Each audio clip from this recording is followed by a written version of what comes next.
যে ভাষা যত বেশি বুদ্ধি তত বেশি। এটাকে তারা রিডিং অ্যালাউড বলেছেন। অর্থাৎ প্রতিদিন যদি মা অথবা বাবা তার সন্তানের সাথে 20 থেকে 30 মিনিট গল্প করে, খুবই নিরবচ্ছিন্নভাবে গল্প করে এবং খুবই কোয়ালিটি টাইম দেয়, তাহলে আসসালামু আলাইকুম, আপনার সন্তানকে আপনি নিশ্চয়ই অনেক মেধাবী করে গড়ে তুলতে চান, তাই না?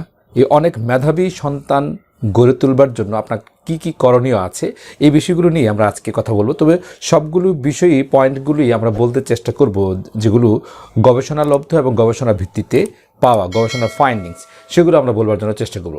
আপনার সন্তানকে আপনি যদি মেধাবী করতে চান, তাহলে প্রথমত যেদিকে আপনাকে বেশি ফোকাস করতে হবে, স্ট্রেস ফ্রি এবং রেসপন্সিভ প্যারেন্টিং আপনাকে করতে হবে। অর্থাৎ আপনার সন্তান চাপে আছে কিনা আপনার দ্বারা অথবা আপনার পরিবারের কোনো সদস্যদের দ্বারা অথবা পারিপার্শ্বিক কোনো চাপে আছে কিনা, এই বিষয়টিকে আপনি প্রথমে অবলোকন করবেন, অনুধাবন করবার চেষ্টা করবেন।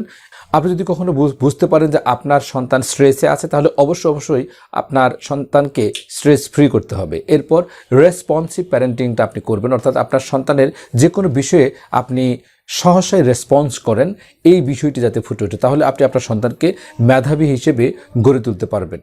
এরপর যে বিষয়টি করবেন সেটি হচ্ছে যে কোচিং অ্যাপ্রোচে যেতে হবে। অর্থাৎ আমাদের সন্তানেরা ভুল করবে, এটা খুবই স্বাভাবিক।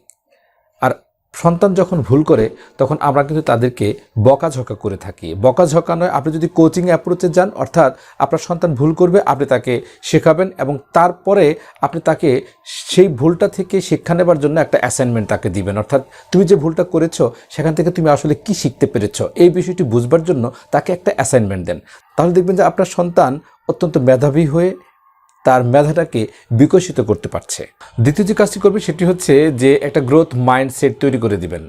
একজন পৃথিবী বিখ্যাত সাইকোলজিস্ট ক্যারেল ডুইক্স, তার একটা থিওরি আছে, গ্রোথ মাইন্ডসেট থিওরি। অর্থাৎ আপনি যদি আপনার সন্তানকে এটা বিশ্বাস করাতে পারেন যে আমি চেষ্টা করলে শিখতে পারি, এই মাইন্ডসেটটা যদি আপনার সন্তানের তৈরি হয়ে যায়, তাহলে দেখবেন যে আপনার সন্তান অত্যন্ত মেধাবী হিসেবে নিজেকে আবিষ্কার করতে পেরেছে। এবং আপনি তৃতীয় যে কাজটি করবেন সেটি হচ্ছে হার্ভার্ড ইউনিভার্সিটির একটি গবেষণা। এই গবেষণাটি মায়েদের জন্য বেশি প্রযোজ্য, কারণ তারা মায়েদের উপর এই গবেষণাটা চালিয়েছে। প্রতিদিন যে সকল মায়েরা তাদের সন্তানদের সাথে বেশি কথা বলে তারা মেধাবী বেশি হয়, অর্থাৎ তাদের প্রখর বুদ্ধিমান হয়, সে সকল সন্তানেরা তাদের প্রতিনিয়ত বুদ্ধি বাড়তে থাকে। এই জন্য তারা বলেছেন যে ভাষা যত বেশি বুদ্ধি তত বেশি।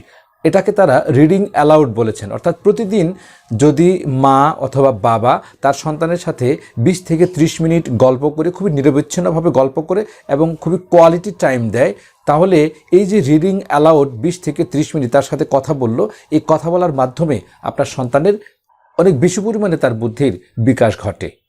তারপর চতুর্থ যে বিষয়টি করবে সেটি হচ্ছে যে ক্রিয়েটিভ ওয়ার্ক। অনেক ধরনের ক্রিয়েটিভ ওয়ার্ক আছে যেগুলো আমরা সাধারণত করে থাকি, বাবা মায়েরা, কেয়ার গিভাররা এগুলো করে থাকেন। কিন্তু যে বিষয়টি বেশি করবার জন্য হার্ভার্ড ইউনিভার্সিটি সহ বিভিন্ন ইউনিভার্সিটি যে গবেষণাগুলো করেছে যে সন্তানকে মেধাবী করবার জন্য, বুদ্ধির বিকাশের জন্য, তারা প্রিটেন্ড প্লের কথা বলেছেন। অর্থাৎ কল্পনা শক্তির যে খেলাগুলি আছে এই খেলাগুলির কথা বলেছেন, যাতে করে বাচ্চারা খুব বেশি পরিমাণে তাদের মেধাকে বিকশিত করতে পারে এবং বিকশিত করবার যে সুযোগ, বিকশিত করবার যে ক্যাপাসিটি, সেটা তারা পেয়ে থাকে। এজন্য প্রিটেন্ড প্লে, এই খেলাটা আপনার সন্তান যাতে প্রতিদিন খেলতে পারে সেই সুযোগটা আপনাকে তৈরি করে দিতে হবে। তারপর আরেকটা গবেষণায় তারা পরামর্শ দিয়েছেন যে সন্তানকে ফোকাসড লার্নিং টাইম প্রতিদিন দিতে হবে 30 থেকে 60 মিনিট। এই 30 থেকে 60 মিনিট সময় যদি ফোকাসড লার্নিং টাইম দেওয়া যায় সন্তানদেরকে, তাহলে সে সকল সন্তানরা প্রখর মেধাবী হয়। এই ফোকাসড লার্নিং টাইমটাতে আপনার সন্তান কি করবে?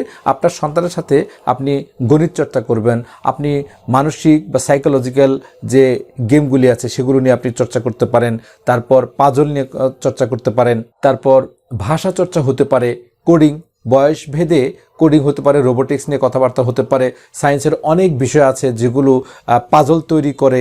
এই যে পাজলগুলো তৈরি করা এবং সলভ করা, এই জাতীয় ফোকাসড লার্নিং টাইম যদি সন্তানের সাথে দেওয়া হয়, তাহলে ওই সন্তানরা অত্যন্ত মেধাবী হয়ে থাকে। তো আজ আর কথা বাড়াচ্ছি না, যারা আমাদের এই চ্যানেলটিতে নতুন এসেছেন তারা অবশ্যই চ্যানেলটি সাবস্ক্রাইব করবেন। আমরা জানতে চাই আপনার ভালো লাগা এবং হ্যাঁ, আপনার সন্তানের সমস্যা সম্বলিত যে কোনো প্রশ্ন আমাদেরকে করতে পারেন, আমরা চেষ্টা করব উত্তর দেওয়ার জন্য। তো সকলে ভালো থাকবেন, সুস্থ থাকবেন, শুভকামনা সকলের জন্য। আল্লাহ হাফেজ।